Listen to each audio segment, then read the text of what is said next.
Hello, welcome, day 7. Well done for getting this far. We're really kicking on through this challenge, so congratulations. We'll get started today in a seated position. So if you can't cross your legs, that's okay. You can just keep them out like this or nice and straight, okay? Whichever is comfortable for you, because I know that not everybody likes to cross their legs, so they might have sore knees or had an injury. So we want to be seated with equal weight throughout our seat, okay? So we don't want to be sitting on one seat bone more than the other. So just take a little minute to ground yourself equally to the floor, because sometimes that is quite difficult. And it's really important when you take that onto your horse as well. We don't want to be leaning one way or the other, more weight through one seat bone. Our horse will find it hard to go straight then. So really try and ground yourself equally through both seat bones. Then we're going to sit really tall up for our upper body. Imagine someone's pulling your hair towards the ceiling. Probably heard that on the horse before. And then from here, we're going to maintain that straightness through the pelvis and the upper back. Really slowly, with control, you're going to keep your shoulder blades down away from your ears, and you're going to place your left hand onto your right knee. With your right hand, you're going to go out behind you, and you're going to start a little bit of a seated twist. Slowly move into this. There's no rush. Find what works for you. Really maintaining that straightness. Watch we don't arch our back trying to stretch further. You only get this far with straightness. That's more important than going really far, twisting right behind you and not maintaining that nice straight pelvis, straight upper back. And with your gaze, you can just look round and follow.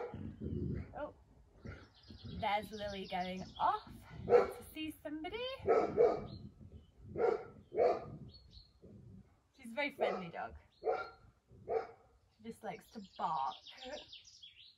And then we're going to go back to centre.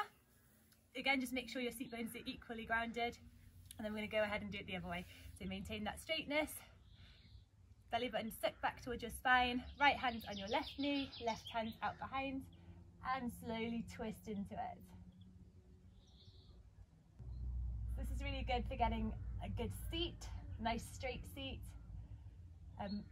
Good for your swinging seat.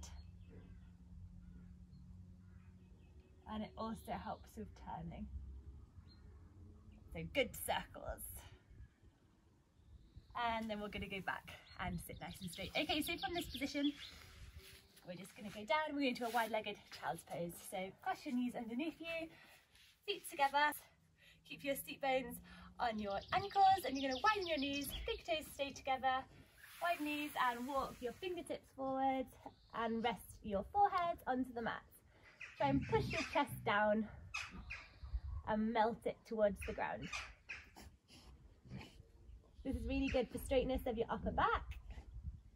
If we have any slouching in the saddle, this stretches our shoulders, and it also works our seat, so our hips, making them nice and loose so we're not gripping with the horse.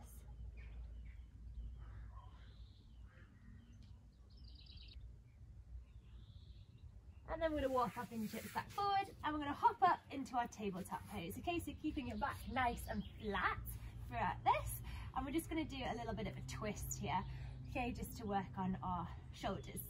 So we're going to take our right hand, we're going to lift it up to the sky, follow it with your gaze if you can. If you can't, don't worry, and then thread it through and rest your right ear onto the mat. With this spare hand, again, it can go overhead, it can go on your back, well, or it can stay where it was, wherever is comfortable for you. Again, these are really good for your turns, your circles, just that shoulder mobility whilst on the horse, so you're not just stiff and static. The horse is moving, you want to be able to move freely with it. And then we're just going to re-extend that right arm and then place it back onto the mat and repeat the other side. So left arm rises and thread it through.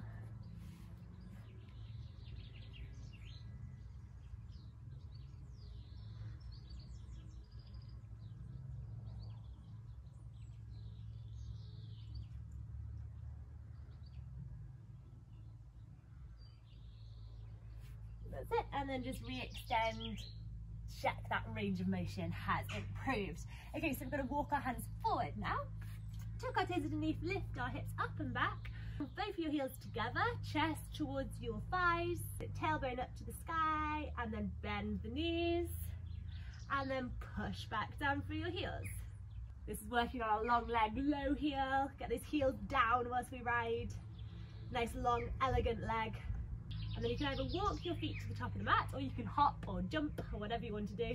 So you can go up towards the top and then slowly stand it up. Okay, so from here, I'm going to go back a little bit, but we're going to do some little down up. So you can start really tall. It's really simple, this one. We just walk all the way down into our like plank position, and then we walk all the way back up. And then we stand tall, and then we go all the way down. Just use at your own pace, and all the way back up. Okay, so it's working through. Try to keep your heels on the mat for as long as possible. Then they will have to peel off eventually, but that will help work your hamstrings. Okay, so this works for your core. It's actually a full body workout, these. And this can be our last one. Great, right, okay. We're gonna stand now with our feet quite wide. Okay, so you want them a little bit wider, like this. And we want to have our heels in and our toes out slightly, so your feet at about 45-degree angle. And then from here, you're gonna raise your arms up to the sky. And then on the exhale, you're gonna make your arms a little bit like a cactus. Your shoulder blades go down and away from your ears, and you really tuck them in. Remember that pencil we did yesterday, I think? Imagine you've got that pencil between your shoulder blades.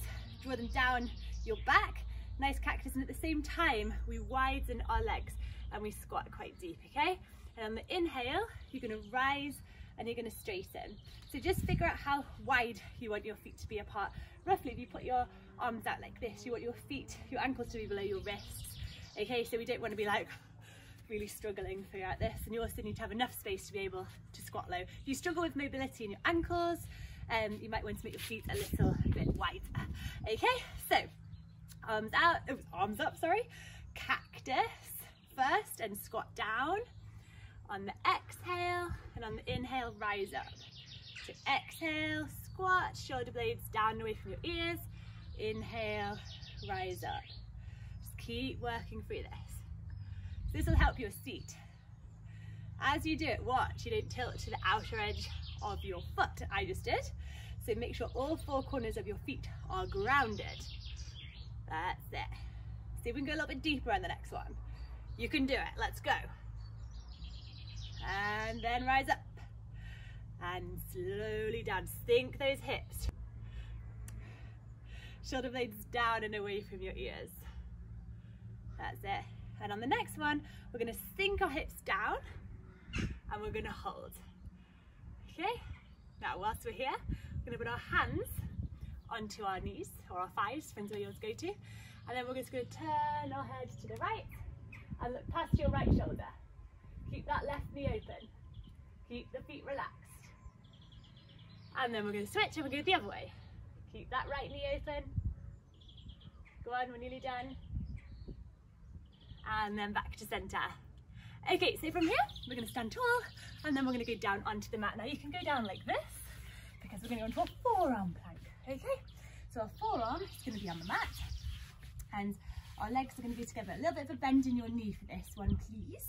Your left hand is going to go by your left ear and your elbow is going to stay up. Okay, let's try and make sure our shoulders are stacked above each other, our hips are above each other. We don't want to be tilting back, that's easier. I want them to be directly above.